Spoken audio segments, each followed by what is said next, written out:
स्वागत है दोस्तों आपका हमारे YouTube चैनल वीर भूमि बुंदेलखंड ITI में। मैं अरशद आलम रजा आपका एक बार स्वागत करता हूं अपने चैनल पे और आपसे यही कहना चाहूंगा, अगर आप हमारे चैनल पर नए हैं तो फटाफट हमारे चैनल को सब्सक्राइब कीजिए और बेल आइकन को ऑन कीजिए ताकि पल पल की नोटिफिकेशन आपके मोबाइल में पहुंचती रहे। तो दोस्तों, हमने इससे पहले इलेक्ट्रिशियन थ्योरी का चैप्टर 2 कवर किया था। इसकी एक वीडियो हमने पढ़ी थी। चैप्टर का नाम है हमारा मौलिक विद्युत तथा विद्युत पदार्थ, जिसमें हमने परमाणु क्या होता है, अणु क्या होता है और विद्युत क्या होती है, स्थिर विद्युत, गतिशील विद्युत के बारे में जानकारी प्राप्त की थी। उम्मीद करता हूँ आपको वीडियो पसंद आई होगी। आज हम अपनी क्लास को उसी टॉपिक को आगे लेते हुए कुछ और जानकारी करेंगे। थोड़ा रिपीट भी कर देते हैं पिछली क्लास का, जिसमें हम लास्ट टॉपिक जो चल रहा था वो हमारा चल रहा था नाभिक का। क्या चल रहा था भैया? नाभिक का। नाभिक क्या होता है? मैंने आपको बताया था कि किसी भी परमाणु में, जैसे मैंने कह दिया ये कोई परमाणु है, ठीक, ये परमाणु है, इसका जो सेंटर का भाग हुआ वो क्या कहलाता है? वो भैया नाभिक कहलाता है। क्या कहलाता है? नाभिक कहलाता है। किसी भी परमाणु का सेंटर भाग जो होता है वो नाभिक कहलाता है। और नाभिक के अंदर क्या होता है भैया? नाभिक के अंदर सिर्फ दो चीजें होती हैं, एक होता है प्रोटॉन और दूसरा होता है न्यूट्रॉन। क्या होता है? एक होता है प्रोटॉन, एक होता है न्यूट्रॉन। तो आपसे यही पूछ लेगा कि नाभिक किससे मिलकर बना होता है, तो नाभिक प्रोटॉन और न्यूट्रॉन से मिलकर बना होता है। ठीक है। अब इस परमाणु की चारों ओर जो चक्कर लगाते हैं वो कौन से चक्कर लगाते हैं? वो लगाते हैं इलेक्ट्रॉन। यदि वो आपसे कह दे कि नाभिक के चारों ओर चक्कर कौन लगाता है, आपसे क्वेश्चन पूछ ले कि नाभिक के चारों ओर चक्कर कौन लगाता है, तो नाभिक के चारों ओर चक्कर जो लगाएगा वो लगाएगा इलेक्ट्रॉन। ठीक, हमने इतना नाभिक के बारे में जानकारी प्राप्त करी थी कि नाभिक किससे मिलकर बना होता है? नाभिक प्रोटॉन और न्यूट्रॉन से मिलकर बना होता है। और नाभिक के चारों ओर चक्कर कौन लगाता है? इसकी कक्षाओं में तो कौन चक्कर लगाता है? इलेक्ट्रॉन चक्कर लगाता है। और मैंने आपको यह भी बताया था कि इलेक्ट्रॉन पर जो चार्ज होता है वो माइनस का चार्ज होता है, यानी इलेक्ट्रॉन पर ऋण आवेश होगा। इलेक्ट्रॉन पर ऋण आवेश होता है और प्रोटॉन पर प्लस चार्ज यानी धनावेश होता है। कौन सा चार्ज होता है? प्लस यानी धनावेश। और न्यूट्रॉन न्यूट्रल होते हैं तो इस पर कोई आवेश नहीं होता है। क्या नहीं होता है? कोई आवेश नहीं होता। यही पूछ लेगा कि किस पर ऋण आवेश होता है, तो ऋण आवेश होता है इलेक्ट्रॉन पर। वो पूछे किस पे धन आवेश होता है, तो प्रोटॉन पर धन आवेश होता है। वो पूछे किस पर कोई आवेश नहीं होता है, नेचुरल होता है, तो वो कौन सा होता है? न्यूट्रॉन होता है। ठीक है, न्यूट्रॉन पर कोई आवेश नहीं होता। इतना हमने नाभिक के बारे में जानकारी प्राप्त कर ली थी। अब हम लेके चलेंगे थोड़ा थोड़ा डीप में जानेंगे कि प्रोटॉन क्या होता है, प्रोटॉन की वैल्यू क्या होती है, इलेक्ट्रॉन क्या होता है, न्यूट्रॉन क्या होता है। थोड़ा थोड़ा हम इसके बारे में जानकारी प्राप्त। सबसे बात क्या आती है? प्रोटॉन को जानते हैं। प्रोटॉन क्या होता है? प्रोटॉन क्या होता है? ये एक प्रकृति का मूल कण होता है। क्या होता है भैया? ये एक प्रकृति का मूल कण है। ठीक है, ये क्या है? प्रकृति का मूल कण है। और ये क्या नाभिक में होता है? नाभिक में स्थित होता है। ये भी मैंने आपको बताया था कि नाभिक में कौन कौन स्थित होता है। नाभिक में प्रोटॉन और न्यूट्रॉन स्थित होता है। तो क्या बात हो गई? ये प्रकृति का मूल कण है और ये नाभिक में स्थित होता है। और ये जो होता है ये स्थिर अवस्था में होता है। कैसी अवस्था में होता है? स्थिर अवस्था में, यानी गति नहीं करता। ठीक है, स्थिर अवस्था में होता है। क्योंकि गतिशील अवस्था में क्या होता है? गतिशील अवस्था में मैंने बताया था कि इलेक्ट्रॉन होता है जो कि नाभिक के चारों ओर चक्कर लगाता है। ये एक स्थिर अवस्था में होता है। ठीक है, इस पर जो आवेश होता है, आवेश कैसा होता है? इस पर आवेश जो होता है वो धन आवेश होता है, यानी प्लस चार्ज होता है। धन आवेश का मतलब होता है प्लस चार्ज होता है। कैसा चार्ज होता है? प्लस चार्ज होता है। ठीक है, इस पर जो एक आवेश की वैल्यू होती है वो 1.6 × 10⁻19 कूलाम होती है। यानी कितने आवेश होता है इस पे? 1.6 × 10⁻90, लेकिन वो काय की होती है? प्लस की होती है। ठीक है, जो आवेश होता है, ये बात जो बता रहा हूं यही पूछ लेगा कि आपसे कि भैया प्रोटॉन पर जो चार्ज होता है वो कैसा होता है, तो प्रोटॉन पर जो चार्ज होगा वो होगा प्लस होगा। ठीक है, प्लस यानी धनावेश होगा। और कितना होता है? प्लस का 1.6 × 10⁻19 कूलाम। ठीक है, आवेश का मात्रा कूलाम होता है। आवेश को मापते किसमें? कूलाम में मापते हैं। ठीक है, तो प्रोटॉन क्या होता है? प्रोटॉन ये एक प्रकृति का मूल कण होता है जो कि नाभिक में स्थित होता है और ये स्थिर अवस्था में होता है। कोई गतिशील नहीं होता। गतिशील क्या होता है? गतिशील इलेक्ट्रॉन होता है जो कि नाभिक के चारों ओर चक्कर लगाते हैं। मैंने बताया था नाभिक में सिर्फ दो चीजें होती है, प्रोटॉन न्यूट्रॉन। नाभिक के अंदर पार्ट इलेक्ट्रॉन भी होता है, लेकिन नाभिक के अंदर जो सेंटर में होता है वो सिर्फ प्रोटॉन और न्यूट्रॉन होता है। तो अभी हमने प्रोटॉन को जाना कि प्रोटॉन जो होता है वो स्थिर अवस्था में होता है और नाभिक में स्थिर होता है। उसका चार्ज कौन सा होता है? प्लस होता है। और उसकी जो आवेश की वैल्यू होती है वो कितनी होती है? 1.6 इंटू 10⁻⁻19 कूलम। ये जो पॉइंट मैं बता रहा हूं इसको आप नोट कर लीजिए। जो आपके ऑब्जेक्टिव क्वेश्चन आएंगे वो यही पूछ लेगा कि प्रोटॉन पर कौन सा चार्ज होता है, इलेक्ट्रॉन पर कौन सा चार्ज होता है, तो उस पर कौन सा आवेश रहित होता है। तो आवेश रहित कौन सा होता है? आवेश रहित होता है न्यूट्रॉन। ठीक है। ऋण आवेश कौन सा होता है? इलेक्ट्रॉन। धन आवेश कौन सा होता है? प्रोटॉन। इसकी आवेश की वैल्यू कितनी होती है? जो मैंने वैल्यू बताई ये बहुत इंपॉर्टेंट है। ठीक है। कभी कभी आपसे ये भी पूछ लेता है कि प्रोटॉन की खोज किसने की, तो ये एक बात याद रख लीजिए, प्रोटॉन की खोज जो किसने की वो की है रदरफोर्ड ने। ठीक। प्रोटॉन की खोज किसने की? रदरफोर्ड ने। कहीं कहीं किताबों में गोल्डस्टीन भी कहता है, ये ध्यान रखिएगा। किसी किसी किताबों में गोल्डस्टीन भी देगा और किसी किसी किताब में रदरफोर्ड भी देगा, लेकिन ज्यादातर जो साइंटिस्ट मानते हैं वो रदरफोर्ड का इसका मवाद मानते हैं। ठीक है। तो आपके सामने अगर ऑप्शन में आ जाए रदरफोर्ड और गोल्डस्टीन दोनों, तो आप पहला ऑप्शन रदरफोर्ड ही लगाइएगा। ठीक है ना। तो क्या बात है कि प्रोटॉन की खोज किसने की? रदरफोर्ड ने की। ठीक है। आप रदरफोर्ड याद रखिए। अगर रदरफोर्ड ऑप्शन ना हो तो आप दूसरा आंसर लगा सकते हैं गोल्डस्टीन। ठीक है। क्योंकि इस मामले में अपवाद है। कुछ किताबों में लिखा है कि प्रोटॉन की खोज रदरफोर्ड ने की और कुछ किताबों में लिखा है कि गोल्डस्टीन ने की। अभी तक कंफर्म नहीं हो पाया है, लेकिन ज्यादातर जो माना जाता है वो रदरफोर्ड को माना जाता है। तो आपका पहला आंसर जो होगा रदरफोर्ड होगा। ठीक है। तो प्रोटॉन की खोज किसने की? रदरफोर्ड ने की। ये भी ध्यान रख लीजिएगा। ठीक। ऐसी अगला देखते हैं हम। अगला जो है भैया वो है हमारा न्यूट्रॉन। ठीक। अभी हमने प्रोटॉन के बारे में जानकारी प्राप्त की, अब हम थोड़ी बहुत न्यूट्रॉन के बारे में जानकारी करते हैं। तो न्यूट्रॉन क्या है भैया? ये भी एक प्रकृति का मूल कण है।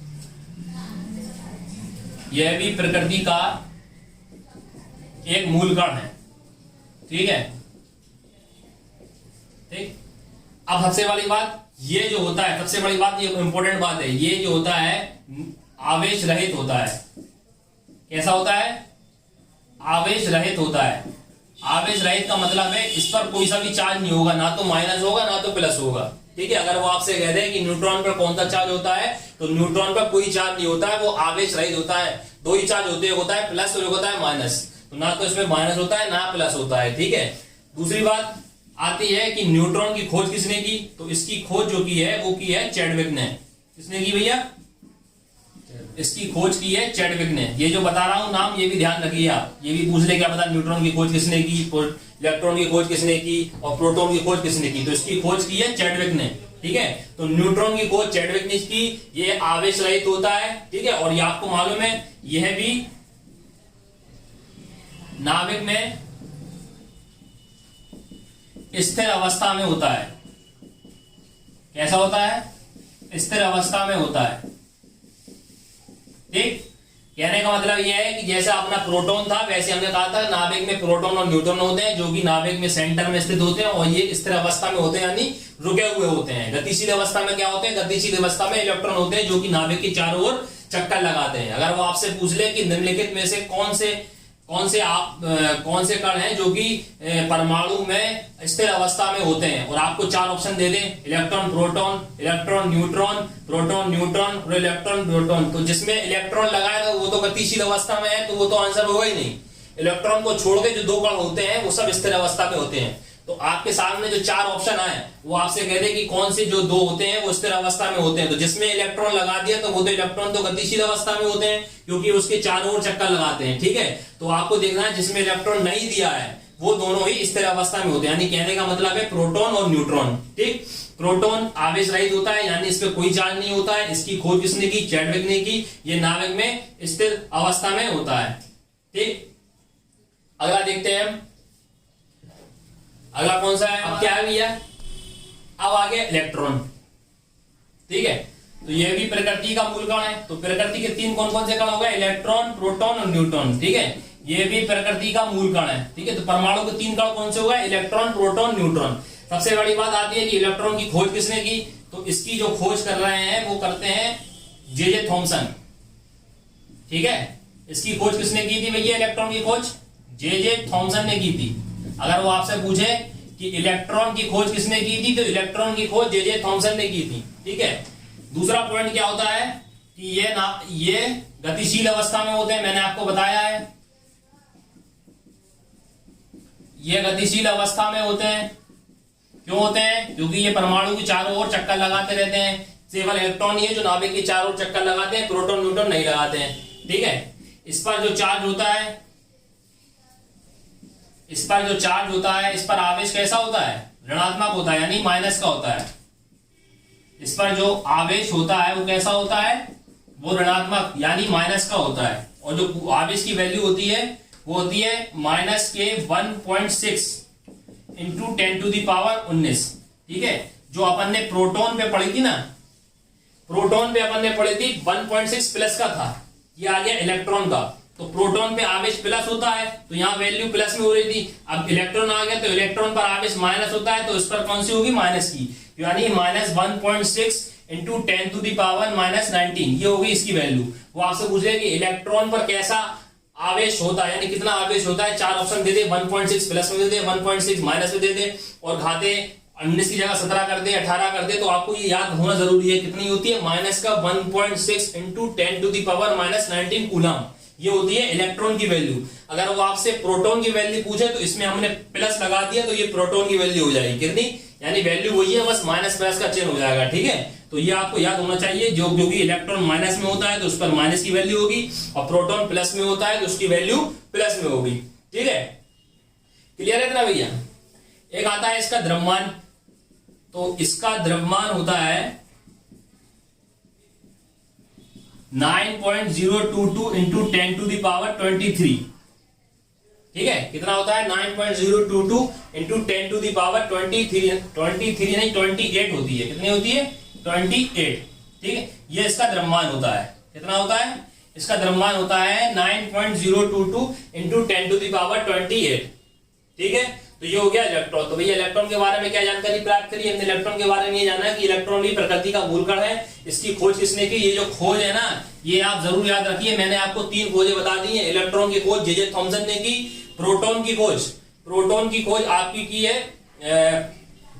प्रोटॉन की खोज की रदरफोर्ड ने, और नाभिक की खोज की है चैडविक ने। न्यूट्रॉन की खोज की है आपकी चैडविक ने। ठीक है, तो ये खोजें आपको याद करना पड़ेगा। और किस पे कौन सा चार्ज होता है, अगर वो पूछे आपसे कि इलेक्ट्रॉन पर कैसा चार्ज होता है, इलेक्ट्रॉन पर ऋणावेश होता है, यानी माइनस का चार्ज होता है। माइनस का चार्ज होता है तो उसकी वैल्यू कितनी होती है? माइनस का 1.6 इंटू 10⁻19। अगर वो आपसे कहे प्रोटॉन पे कितना चार्ज होता है, तो प्रोटॉन पे प्लस का चार्ज होता है, और माइनस का 1.6 इंटू 10⁻19 कूलम। वो पूछे न्यूट्रॉन पर कैसा चार्ज होता है, तो न्यूट्रॉन आवेश रहित चार्ज होता है, इस पर कोई चार्ज नहीं होता है। ठीक है, और आपके नाभिक में जो होते हैं, क्या होता है? नाभिक में प्रोटॉन और न्यूट्रॉन होता है जो कि स्थिर अवस्था में होते हैं, और जो इलेक्ट्रॉन होता है उसके चारों ओर चक्कर लगाते हैं जो कि गतिशील अवस्था में होते हैं। उम्मीद करता हूं आपको इलेक्ट्रॉन, प्रोटॉन, न्यूट्रॉन और नाभिक के बारे में जो बताया समझ में आया होगा। अगर आपको अभी भी समझ में नहीं आया, कोई दिक्कत है तो नीचे कमेंट बॉक्स में जरूर लिखा करिए। ठीक है, अब हम अगला टॉपिक देखते हैं, इसके बाद क्या पढ़ते हैं।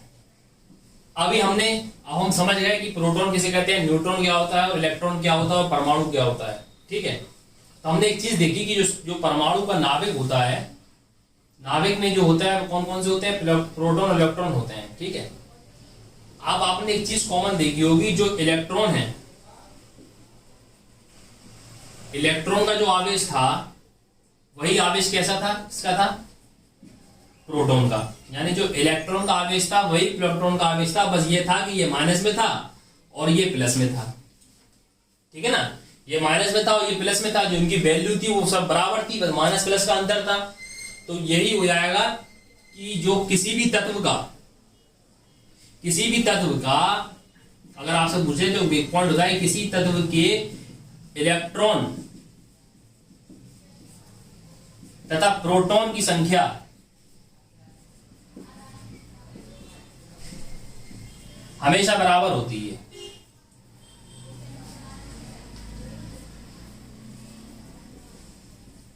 बराबर होते हैं, ये पॉइंट बहुत बड़ा है। ठीक है, इंपॉर्टेंट पॉइंट है। यानी कहने का मतलब है कोई भी तत्व लें, यानी हम ऑक्सीजन लें, कार्बन लें, नाइट्रोजन लें, कोई भी तत्व लें, तो उसके अंदर जितने इलेक्ट्रॉन होंगे और उतने ही प्रोटॉन होंगे। ठीक है, जितने इलेक्ट्रॉन होंगे उतने ही प्रोटॉन होंगे। ठीक है, तो किसी भी तत्व के इलेक्ट्रॉन और प्रोटॉन की संख्या हमेशा बराबर होती है। ठीक है,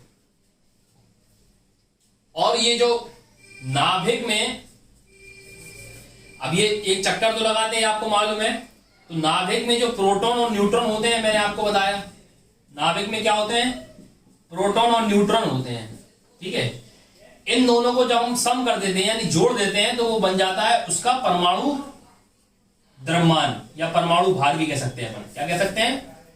परमाणु द्रव्यमान या परमाणु भार। अभी हम आगे और डिस्कस करेंगे तो उसमें मैंने कहा इसमें बता दूं, कहने का मतलब ये है कि जो उसके चारों ओर चक्कर लगाते हैं, नाभिक होता है, नाभिक में कौन से होते हैं? नाभिक में प्रोटॉन और न्यूट्रॉन होते हैं। तो मैंने ये बताया आपको किसी भी तत्व के इलेक्ट्रॉन और प्रोटॉन की संख्या बराबर होती है, यानी जितने उसमें इलेक्ट्रॉन होंगे उसी उतने ही उसमें प्रोटॉन होंगे, ठीक है। और जो नाभिक होगा, नाभिक मैंने आपको बताया कि नाभिक में प्रोटॉन और न्यूट्रॉन होते हैं, तो इन दोनों का जो सम होगा यानी प्रोटॉन और न्यूट्रॉन को अगर हम जोड़ देंगे तो उसका परमाणु भार या परमाणु द्रव्यमान कहलाता है, ठीक है। समझ में आई बात? ये वाली बात बहुत इंपॉर्टेंट जो मैंने आपको बताया कि इलेक्ट्रॉनों की संख्या प्रोटॉन की संख्या बराबर होती है। वो आपसे ये पूछ ले तत्व के प्रोटॉनों की संख्या किसके बराबर होती है? इलेक्ट्रॉनों के बराबर होती है या फिर न्यूट्रॉनों के बराबर होती है या बराबर नहीं होती है, अधिक होती है? तो आपका बात क्या है कि प्रोटॉन और इलेक्ट्रॉनों की संख्या क्या होती है? बराबर होती है, ठीक। अगले बात देखते हैं। अब आती है भैया परमाणु संरचना। क्या है? परमाणु संरचना का नियम।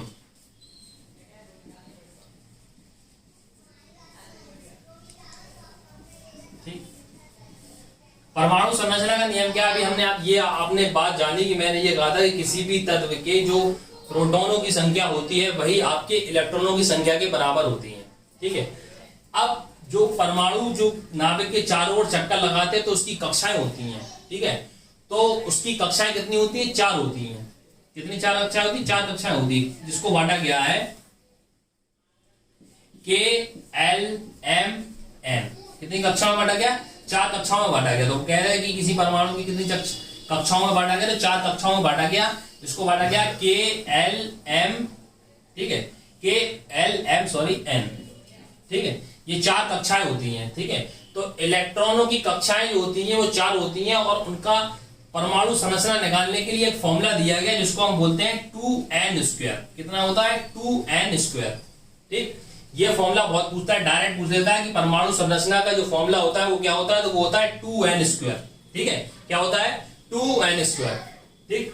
अब जैसे मैंने आपसे कहा जो परमाणु क्रमांक होते हैं, ये जो परमाणु संरचना निकलती है वो किसी भी तत्व के परमाणु क्रमांक से निकलती है।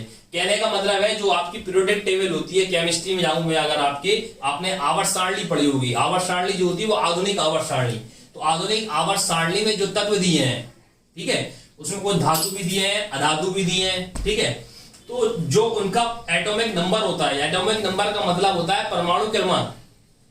जैसे मान के चलिए मैंने आपसे कह दिया सोडियम, यानी सोडियम का जो परमाणु क्रमांक होता है वो 11 होता है। कितना होता है? 11 होता है। ये आपको 10th में आपने पढ़ा होगा बखूबी आवर्त सारणी को, उसमें आपको परमाणु क्रमांक याद करने पड़ते हैं। तो मैं आपको एग्जाम्पल के तौर पर बताता हूं इसको कैसे लगाते हैं, ठीक है। तो सोडियम का परमाणु क्रमांक कितना होता है? 11 होता है, ठीक है। अब हमें इसकी इलेक्ट्रॉनिक संरचना बनानी पड़ेगी, ठीक है। तो इलेक्ट्रॉनिक संरचना जो हमने बनाई है, कितनी कक्षाएं होती है इलेक्ट्रॉनिक संरचना बनाने के लिए? 4 कक्षाएं होती है, K L M N, ठीक। K L M N, K L M N की 4 कक्षाएं होती हैं। तो अगर पहली कक्षा होगी, ये बात ध्यान रखना, अगर पहली कक्षा होगी तो n बराबर हम 1 रखेंगे। दूसरी कक्षा होगी तो n बराबर हम 2 रखेंगे। तीसरी कक्षा होगी तो n बराबर 3 रखेंगे और चौथी कक्षा होगी तो n बराबर 4 रखेंगे, ठीक। क्या करेंगे? पहली कक्षा होगी तो n बराबर 1 रखेंगे, दूसरी कक्षा होगी तो n बराबर 2 रखेंगे, तीसरी कक्षा होगी तो n बराबर 3 रखेंगे और चौथी कक्षा होगी n बराबर 4 रखेंगे। ये सिर्फ मैं आपको समझाने के लिए बता रहा हूं, आपके एग्जाम में संरचना बनाने को नहीं आएगी, सिर्फ आपसे फॉर्मूला पूछेगा। ये पूछेगा कि परमाणु संरचना के लिए कितनी कक्षाएं होती है? 4 कक्षाएं होती है, K L M N, ठीक है। तो बस ये फॉर्मूला याद रखिए 2n²। अब इसको बनाते कैसे तो वो आपको बताता हूं। जैसे मैंने आपसे कहा तो पहली कक्षा में अगर हम 2n, फॉर्मूला हमेशा n² रहेगा, ठीक। अगर मैंने आपसे कहा पहली कक्षा है तो पहली कक्षा है तो n बराबर हम क्या रखेंगे? 1। तो उसको हम सॉल्व करेंगे, 2 किया और 1 का स्क्वायर कर देंगे तो पहली कक्षा में कितनी आ गई? 2, ठीक। अब दूसरी कक्षा आ गई तो n की जगह हम क्या रखेंगे? 2। तो 2 का स्क्वायर रखेंगे तो 2 का स्क्वायर 2 4 जा 8, यानी 2 गुणे 4। पहली कक्षा आई तो n की जगह हम क्या रखेंगे? 1। तो 2 into 1 का स्क्वायर क्या होता है? 1 2 1 जा 2, यानी 2 एकम 2। अब दूसरी कक्षा आई तो 2 का स्क्वायर कर दिया तो 2 दूनी 4 और 2 का गुणा 4 में कर दिया तो चौका 8। अब तीसरी कक्षा आई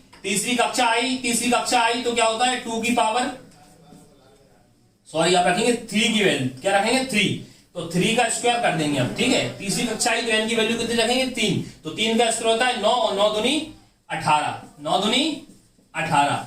चौथी कक्षा आई तो चौथी कक्षा में क्या रखेंगे n की जगह 4, तो 4 का स्क्वायर कर देंगे 16, 16 दूनी 32, ठीक है। तो ये जो आपकी वैल्यू आई 2, 8, 18, 32, कितनी आई 2, 8, 18, 32। तो यही पूछ लेगा कि इलेक्ट्रॉनों की पहली कक्षा में कितने इलेक्ट्रॉन होते हैं 2, दूसरी कक्षा में कितने होते हैं 8, तीसरी कक्षा में कितने होते हैं 18 और चौथी कक्षा में कितने होते हैं 32, ठीक है। तो 4 कक्षाएं होती हैं जिसका फॉर्मूला होता है 2n²। कक्षा कौन सी होती है KLMN। अगर पहली कक्षा होती है तो इसका मतलब यह है कि पहली कक्षा में 2 से ज्यादा नहीं होंगे, पहली कक्षा में जो इलेक्ट्रॉन होंगे वो 2 से ज्यादा नहीं होंगे, दूसरी कक्षा में 8 होंगे, 8 से ज्यादा नहीं होंगे, तीसरी कक्षा में 18 होंगे, 18 से कम होंगे लेकिन 18 से ज्यादा नहीं होंगे, चौथी कक्षा में 32 होंगे लेकिन 32 से ज्यादा नहीं होंगे।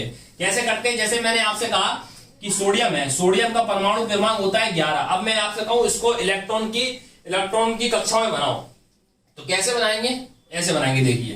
तो पहली कक्षा में तो 2 होंगे, 2 से ज्यादा हो नहीं सकते, फिर दूसरी कक्षा में कितने होंगे 8 होंगे, अब बची कौन सी तीसरी कक्षा, 2 8 से ज्यादा आ नहीं सकते, तो कितने बचे 11 होते हैं, 8 10, तीसरी कक्षा हो जाएगी 11, सॉरी ये हो जाएगा, होगा 11। देखो 2 पहली कक्षा में 2, दूसरी कक्षा में 8 से ज्यादा हो नहीं सकते, अब बचे कितने, इसको परमाणु क्रमांक 11 होता। जब आपको परमाणु क्रमांक ज्ञात होगा तभी तो आप बता पाएंगे, वरना आप नहीं बता पाएंगे। समझ में आ रही कि नहीं आ रही क्या कह रहा है। जैसे मैंने आपसे कह दिया, मान के चलिए ऑक्सीजन का कह दिया मैंने, ठीक है। तो ऑक्सीजन का कितना होता है, ऑक्सीजन का होता है hydrogen, helium, lithium, beryllium, boron, carbon, nitrogen, oxygen. Oxygen का होता है 8, ठीक है, ये आपको याद करना पड़ता है, ठीक है। तो ऑक्सीजन का कौन सा होता है 8वां नंबर होता है। अब मैं आपसे कहूं कि इसको बनाइए तो क्या होगा, तो पहली कक्षा में कितने होंगे 2 और दूसरी कक्षा में कितने होंगे 6, तो इसका इलेक्ट्रॉनिक विन्यास ये हो गया, ये होता है इलेक्ट्रॉनिक विन्यास बनाना, ठीक है। ये आपको बनाने को नहीं आएगा, मैंने आपको बता दिया। अब सिर्फ वो आपसे ये पूछेगा कि जो कक्षाएं होती हैं वो कितनी होती हैं, 4 होती हैं। किसी भी परमाणु इलेक्ट्रॉनों की आखिरी कक्षा में नॉर्मल बात है कि 8 से ज्यादा नहीं होंगे। 8 जब भी किसी की, यानी कहने का मतलब है जो परमाणु की चारों ओर जो इलेक्ट्रॉन चक्कर लगाते हैं उसके अंदर 8 से ज्यादा नहीं होंगे, 8 से ज्यादा इलेक्ट्रॉन नहीं होंगे। जैसे 8 होंगे वो अगली वाली कक्षा में चला जाएगा, ठीक है। दूसरे में आएगा तो 18 जाएगा तो अगली वाली कक्षा में चला जाएगा। यानी अगर आपको परमाणु क्रमांक मालूम है तो आप बना लोगे, लेकिन वो आपसे नॉर्मल सीधे फॉर्मूला पूछ सकता है कि फॉर्मूला क्या होता है परमाणु कक्षा का बनाने का। तो फॉर्मूला क्या होता है 2n², ठीक। उम्मीद करता हूं आपको परमाणु संरचना का नियम समझ में आया होगा। अगला देखते हैं। ठीक, अब हमने परमाणु संरचना जान ली, अब थोड़ा और हम जानकारी लेते हैं परमाणु क्रमांक, ठीक। यही पूछ लेगा कि आपके परमाणु क्रमांक किसे कहते हैं, ठीक है। रिटर्न करने को नहीं आएगा, आपके सामने ऑप्शन आएंगे बनने के लिए, मतलब आप लिखने का नहीं पूछेगा, सिर्फ आपसे ये पूछेगा, 4 ऑप्शन दे देगा, ठीक है। तो किसी भी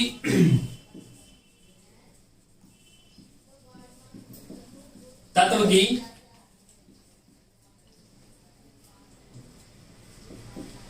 प्रोटॉन और इलेक्ट्रॉन की संख्या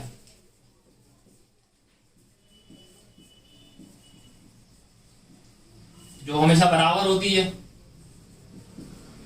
को परमाणु क्रमांक कहते हैं। क्या कहते हैं भैया, ठीक। किसी भी तत्व की प्रोटॉन लिखा है, ठीक है। मैंने बताया था इससे पहले कि किसी भी तत्व की प्रोटॉन और इलेक्ट्रॉन की संख्या को क्या कहते हैं भैया, की संख्या को क्या कहते हैं, परमाणु संख्या कहते हैं। मैंने बताया था कोई भी तत्व होगा जो उसकी जो प्रोटॉन होता है, जो उसका जितना प्रोटॉन होगा उतना ही उसका इलेक्ट्रॉन होगा, तो प्रोटॉन और इलेक्ट्रॉन की संख्या को ही हम परमाणु क्रमांक कहते हैं। अगर आपसे पूछ ले कि परमाणु क्रमांक क्या होता है, तो प्रोटॉन और इलेक्ट्रॉन की संख्या को हम क्या बोलते हैं, परमाणु क्रमांक कहते हैं, ठीक है। अब ये परमाणु क्रमांक जो होते हैं जो पीरियोडिक टेबल में आपको दिए रहते हैं आवर्त सारणी में, वो आपको याद करने पड़ते हैं, ठीक है। इसकी कोई ट्रिक नहीं है, वो आपको याद करना पड़ेगा प्रैक्टिस के ऊपर। खैर अभी आपके इसमें तो कोई काम में नहीं आएगी, परमाणु क्रमांक तो नहीं पूछेगा, सिर्फ आपसे डेफिनेशन पूछेगा, ठीक है। अब होता है, एक होता है परमाणु भार, जो होता है एटॉमिक नंबर, जो होता है एटॉमिक वेट, ठीक। परमाणु भार क्या होता है? परमाणु भार अभी मैंने जब आपको नाभिक पढ़ा रहा था तो मैंने बताया था कि मैंने आपको ये बताया था कि किसी भी तत्व ये होते एक परमाणु है, मान के चलिए, इसके चारों ओर इलेक्ट्रॉन चक्कर लगाते रहते हैं ऐसे, ठीक है। इसके बीच वाले पार्ट को हम क्या बोलते हैं? नाभिक कहते हैं, ठीक है। नाभिक में क्या होता है? देखो मैंने ये चीज आपको इतनी बार रिपीट कर दी है कि आप सुन के आप याद करने लगे होंगे कि नाभिक क्या होता है, प्रोटॉन क्या होता है, इलेक्ट्रॉन क्या होता है, न्यूट्रॉन क्या होता है। तो जिंदगी में कभी आपने इससे पहले नहीं पढ़ा होगा जितनी मैंने आपको रिपीट करा दी, ठीक है। तो नाभिक में क्या होता है? तो नाभिक में प्रोटॉन और न्यूट्रॉन होता है। क्या होता है? प्रोटॉन और न्यूट्रॉन स्थित होता है, ठीक। तो प्रोटॉन और न्यूट्रॉन के जो योग होता है वही क्या कहलाता है? परमाणु भार कहलाता है। कहने का मतलब है किसी भी तत्व के प्रोटॉन और न्यूट्रॉन का योगफल यानी सम क्या कहलाता है? परमाणु भार कहलाता है, ठीक। तो क्या बात कही मैंने कि किसी भी तत्व के प्रोटॉन और न्यूट्रॉन का योगफल क्या कहलाता है? परमाणु भार। और किसी भी तत्व के प्रोटॉन और इलेक्ट्रॉनों की संख्या को क्या बोलते हैं? परमाणु क्रमांक। तो ये मैंने आपको परमाणु क्रमांक की डेफिनेशन दे दी, ये मैंने आपको परमाणु भार की डेफिनेशन दे दी। तो उम्मीद करता हूं आपको समझ में आया होगा। तो परमाणु क्रमांक, परमाणु भार में आप डिफरेंस समझ गए, कंफ्यूज करने के लिए काफी पैदा करता है। तो ये बात ध्यान आपको याद ही करना पड़ेगा कि जो नाभिक में प्रोटॉन और न्यूट्रॉन होगा उसका जो सम होगा यानी उनका जो योग होगा वो क्या कहलाएगा? परमाणु भार। और तत्व का जो प्रोटॉन होगा और जो इलेक्ट्रॉन होगा उनकी संख्या कहलाती, जो जितनी प्रोटॉन की संख्या इलेक्ट्रॉन की संख्या होगी हमेशा बराबर होंगी। यानी कहने का मतलब है किसी तत्व में अगर 5 इलेक्ट्रॉन है तो 5 ही प्रोटॉन होंगे, 10 इलेक्ट्रॉन है तो 10 ही प्रोटॉन होंगे, तो उसका परमाणु क्रमांक भी 10 होगा, ठीक है। अब जैसे मैंने आपसे कह दिया उसने कि किसी भी तत्व का परमाणु भार उसने कह दिया 180 है, मान के चलिए किसी भी तत्व का परमाणु भार 180 है और उसने कह दिया न्यूट्रॉन 40 है, ठीक है। क्या कहा मैंने कि किसी भी तत्व का परमाणु भार जो है वो 180 है, ठीक है। मानी ऐसी मैंने आपको बनाया सवाल कि किसी भी तत्व का परमाणु भार 180 है, वो कहते हैं न्यूट्रॉनों की संख्या 40 है। अब वो आपसे पूछा कि उसका प्रोटॉनों की संख्या क्या होगी, तो मैंने आपको बताया जो परमाणु भार होता है वो क्या होता है? वो प्रोटॉन और न्यूट्रॉन का सम होता है। प्रोटॉन और न्यूट्रॉन का सम होता है। तो अगर 180 वो है और n की वैल्यू अपन को दी है 40, तो इसको पकड़ के इधर ले आओ, तो 180 में से 40 घटा दो, जो बचा होगा प्रोटॉन होगा तो कितना होगा? 140 होगा। यानी प्रोटॉनों की संख्या कितनी होगी? 140, ठीक। तो मैंने आपको न्यूमेरिकल करके भी दिखा दिया, अगर उसने आपको न्यूमेरिकल भी दे दिया तो आप इसको सॉल्व कर सकते हो, ठीक। तो क्या बताया मैंने कि जो प्रोटॉन और न्यूट्रॉनों का सम होगा वो परमाणु भार होगा और खाली जो प्रोटॉन और इलेक्ट्रॉनों की संख्या होगी वो परमाणु क्रमांक होगी। उम्मीद करता हूं आपको आज की क्लास पसंद आई होगी। आज के लिए बस इतना ही काफी है। अगली क्लास में हम इसी चैप्टर को आगे लेके चलेंगे, इलेक्ट्रिशियन थ्योरी को। अगर आपको ये वीडियो पसंद आई होगी तो हमारे वीडियो को लाइक कीजिए और चैनल को सब्सक्राइब कीजिए। मिलते हैं आपको नेक्स्ट वीडियो में, तब तक के लिए नमस्कार।